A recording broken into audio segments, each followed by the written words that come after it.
To the world, John Travolta is frozen in motion, eternally young beneath stage lights and disco mirrors. He is the smile that made generations dance, the rhythm that turned music into memory. Yet behind that enduring image lives a man shaped by silence more than applause. At 71, in the calm of his Florida home, the noise of fame has faded, leaving only echoes of love, loss, and time. Sunlight still pours through his windows like it once did across movie screens, but inside, memories linger quietly. The world remembers celebration, but life handed him endurance.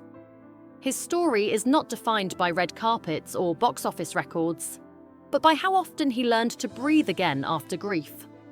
That contrast between public joy and private survival is the true paradox of John Travolta, a man entrusted with bringing light while carrying shadows few ever see. A crowded house and an early hunger to be seen.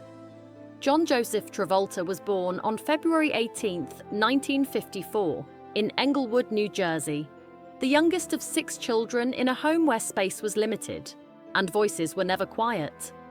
Privacy didn't exist, and neither did certainty. His father worked long hours to keep the household steady, while his mother brought creativity into cramped rooms through stories, music, and encouragement. Life wasn't desperate, but it was never secure. Bills arrived regularly, and comfort always felt temporary. In that environment, John learned early that attention mattered. If you wanted to be noticed, you had to earn it. He sang, danced, mimicked voices, and performed not to escape his home, but to carve a place within it. Performance became his language, a way to claim space in a world that rarely slowed down enough to notice him otherwise. A mother's unfinished dreams become a map. Helen Travolta never lost her love for the stage, even when responsibility redirected her life. As a teacher, she carried creativity into classrooms, but at home, she passed it directly to her children. She didn't push ambition, she nurtured belief. Scripts appeared at the kitchen table. Songs filled the living room. For John, her encouragement wasn't pressure, it was permission. She saw something in him long before the world did. Watching his mother balance duty and dreams taught him an early lesson. Talent means little without courage. Her quiet sacrifices left a deep imprint. John understood that if he stayed, he might inherit the same compromises. Love anchored him, but aspiration pulled harder. By his mid-teens, he realized that leaving wasn't rejection. It was continuation, carrying his mother's unfulfilled dreams forward, rather than letting them fade quietly. Leaving home before childhood was finished. At 16, John made a decision that felt final. He left school, left comfort, and left certainty behind. With limited savings and no guarantees, he headed toward New York City, carrying little more than belief and discipline. The city didn't welcome him gently. Apartments were temporary, meals were modest, and rejection became routine. Auditions ended quickly. Faces barely looked up. Yet invisibility strengthened him. Each dismissal sharpened resolve. He wasn't chasing fame. He was chasing proof that his instinct to leave had been right. In small moments, resilience formed. He learned patience, preparation, and humility. Survival demanded focus. Those years weren't glamorous, but they were formative. They taught him how to endure uncertainty without surrender. Long before recognition arrived, John Travolta learned the hardest lesson of all. Belief has to exist before validation ever does. The first applause and the taste of belonging. A touring production of Grease became John's first real foothold. It wasn't stardom, but it was stability and applause. Night after night, small audiences responded, and with each performance, confidence replaced doubt. The road was exhausting, hotels were cheap, and routines were relentless. But for the first time, he felt chosen. That feeling mattered more than money. When the tour ended, he made another leap, driving west toward Hollywood with no plan beyond refusal to quit. California brought its own trials, smaller roles, brief appearances, and long waits. But momentum slowly built. Each opportunity, no matter how minor, confirmed he belonged in the room. The industry hadn't embraced him yet, but it had begun to notice. For someone who once fought for attention in a crowded house, that acknowledgement meant everything. Television fame and the fear of being trapped.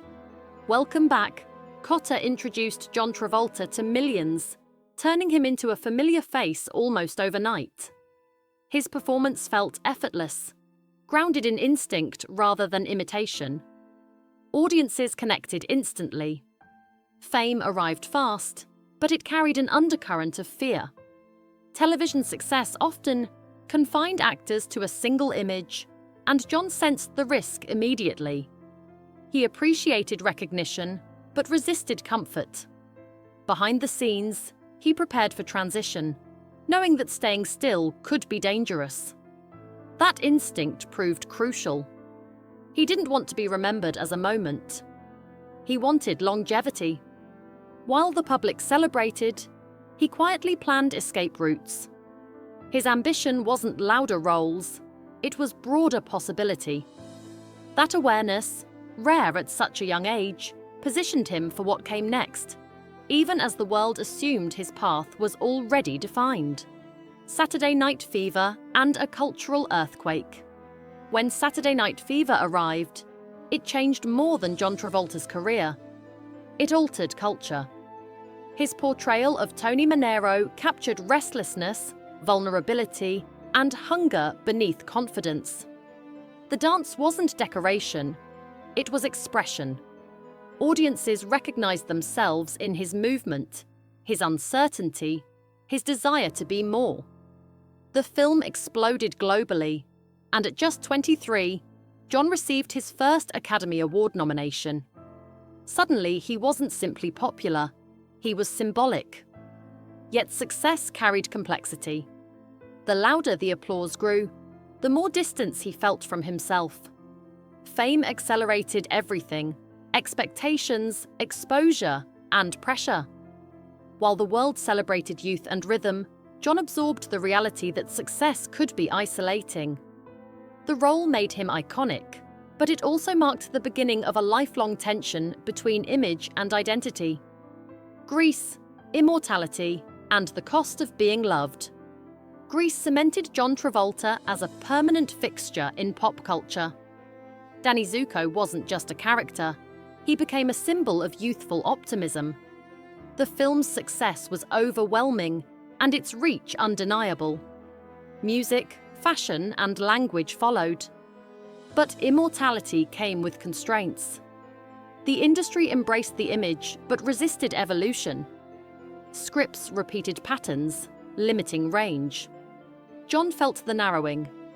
Being loved for a version of yourself can quietly become a prison. He smiled, delivered, and fulfilled expectation. But internally, dissatisfaction grew. The gap between who he was and who he was allowed to be widened. Success no longer felt expansive. It felt specific. That realization marked the beginning of a quieter struggle.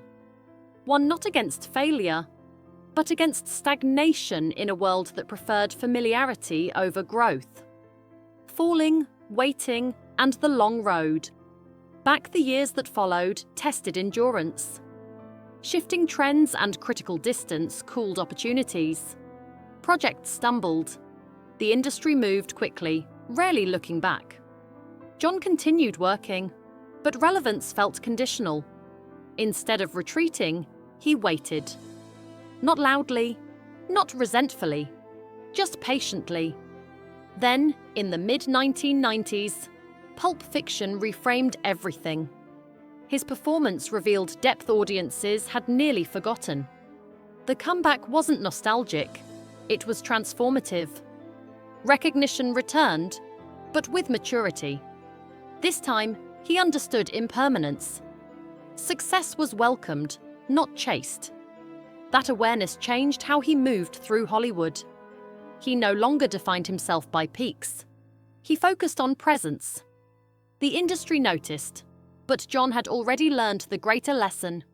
Reinvention matters, but grounding matters more.